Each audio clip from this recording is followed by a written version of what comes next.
Ethan Walker had never waited for anything in his life. Not for food, not for approval, not for consequences. If he wanted something, it arrived. If he broke something, it vanished, and if he failed, someone else quietly fixed it before the world noticed. That's what happens when you're born the only son of Daniel Walker.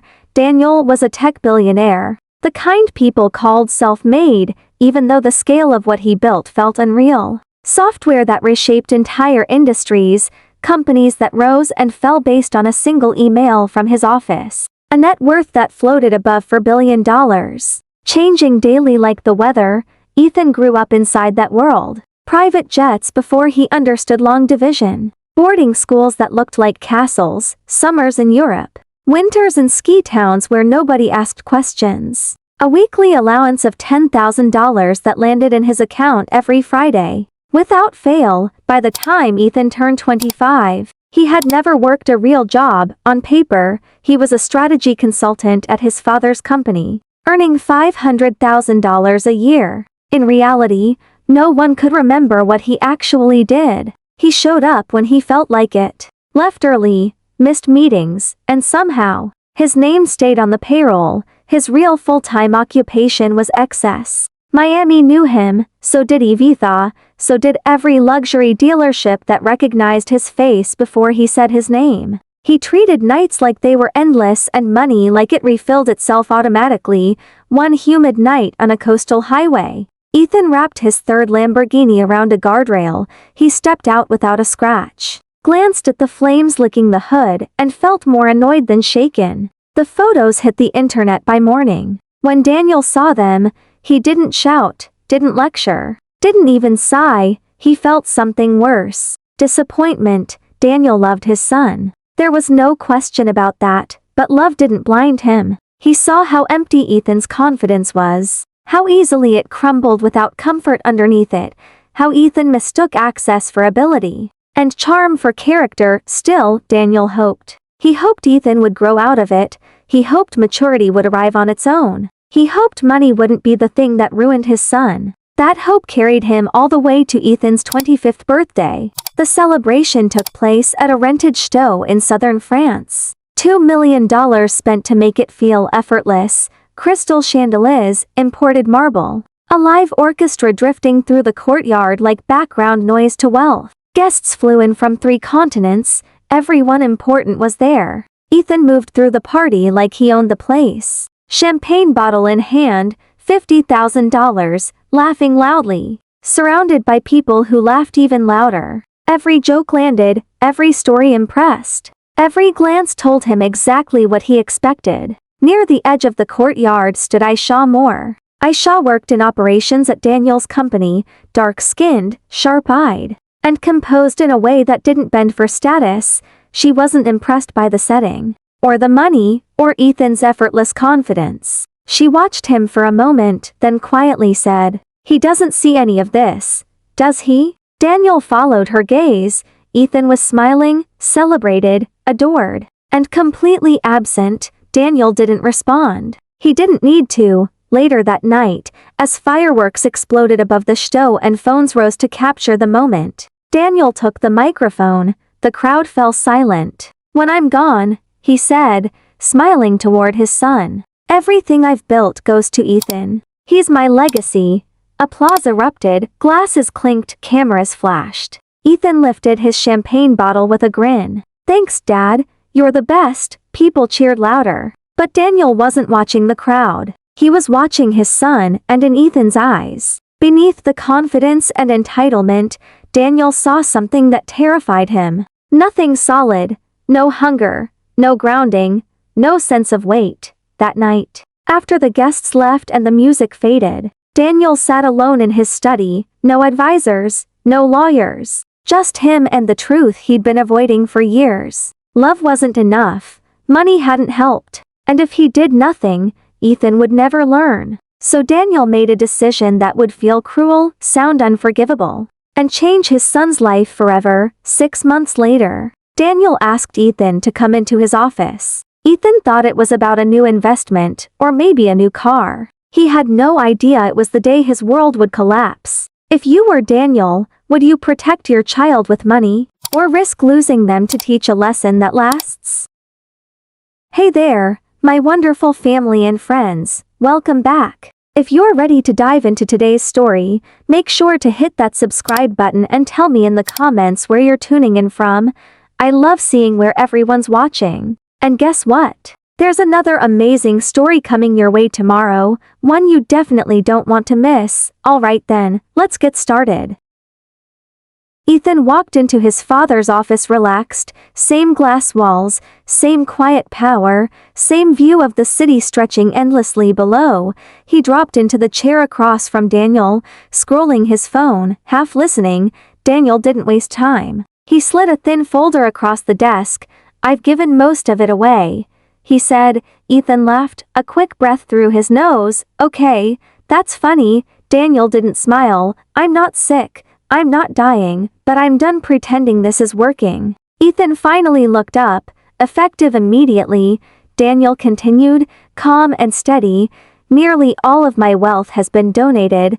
Foundations, research, education, housing. It's already done." The room went quiet. Ethan waited for the twist. The reveal, the moment where his father said, "Just kidding." It never came. "You'll receive $50,000, Daniel said. "That's it, no trust, no inheritance, no backdoor accounts." Ethan stood up. "You're serious?" "Yes. This is insane. You have 6 months, Daniel said. "Earn $100,000 on your own, legitimately.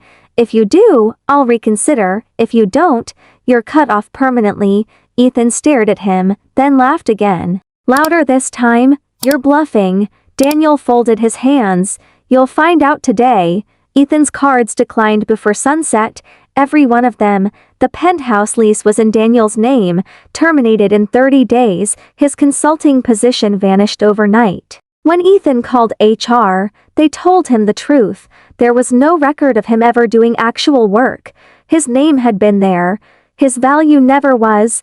Friends stopped answering calls, group chats went silent, invitations disappeared. When Ethan's social media showed a modest apartment instead of skyline views and infinity pools, the likes vanished with it. He still had one move left, his last real asset, his name. Ethan started calling companies, dropping hints, making introductions. "You know who my dad is, right?" No one called back. Then the rejections turned sharp. A recruiter finally told him why. Daniel had sent a private memo across the industry, clear, direct, unforgiving. "My son may attempt to use my reputation to gain employment. Anyone who hires him based on my name will lose all future business with me." Ethan wasn't just unemployed, he was radioactive. His girlfriend Lily lasted 3 weeks after the cutoff. 3 years together ended in a single conversation. The $200,000 car he bought her wasn't love, it was leverage. Without it, there was nothing left to hold on to. She started dating his former best friend, someone whose trust fund was still untouched. Reality moved fast after that. Rent was $2,000 a month, the cheapest place he could find that didn't feel dangerous. Utilities, internet, insurance. The grocery store shocked him more than anything. $200 disappeared instantly. He stood in the aisle staring at prices, confused. $50,000 felt huge until it didn't. Ethan had never cooked a meal, never cleaned his own place, never taken public transportation without someone else guiding him. Every small task felt like friction he wasn't built for. Job applications went nowhere. His RSUM looked impressive at first glance, elite education, high-level titles, but collapsed under scrutiny. No skills, no results, no proof he could do anything on his own. By the 3rd month, desperation crept in. Ethan sold his watch collection, $400,000. The transaction felt like a win. Like he'd outsmarted the system. He smiled for the first time in weeks. Then Daniel's lawyer knocked on his door. "Your father anticipated this," she said calmly. "That money counts toward your earnings goal." Ethan froze. "Which means," she continued, "you now need to earn $500,000 in the remaining 3 months. The air left the room. That's when Ethan understood. This wasn't about money. It was about control, about stripping away every shortcut he'd ever used. Out of options, Ethan took the first job that would have him, a call center, $15 an hour. The humiliation was immediate. Headset on, script on the screen, angry voices in his ear. Coworkers whispered, some stared, one laughed openly. Wait, isn't your dad a billionaire? Ethan didn't answer. His manager was Aisha Moore, 22 years old, calm, direct, unimpressed. She didn't care who his father was, she cared whether he showed up on time, followed instructions, and treated people with respect. When Ethan snapped at a customer, she wrote him up. When he rolled his eyes, she called him out. When he pushed back, she looked him straight in the eye and said, "That doesn't work here." His first paycheck hit 2 weeks later. 900 and some change after taxes. Ethan stared at it for a long time. He'd spent more than that on dinner without noticing, and for the first time in his life, money felt heavy if your safety net disappeared overnight. How long do you think it would take before reality really hit you?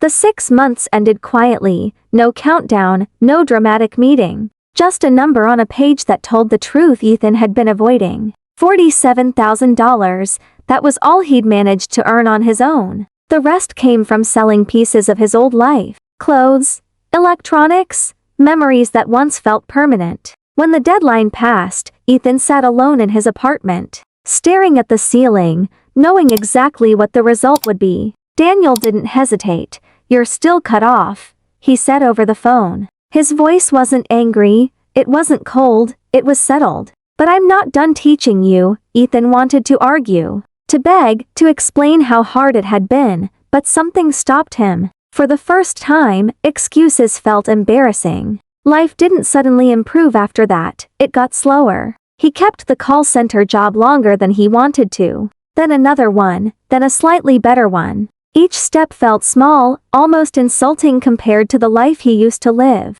But something strange happened. He stopped quitting. He learned how to wake up early without resentment, how to budget, how to say no to himself, how to sit in discomfort without looking for an escape. 5 years passed. Ethan was 30 now.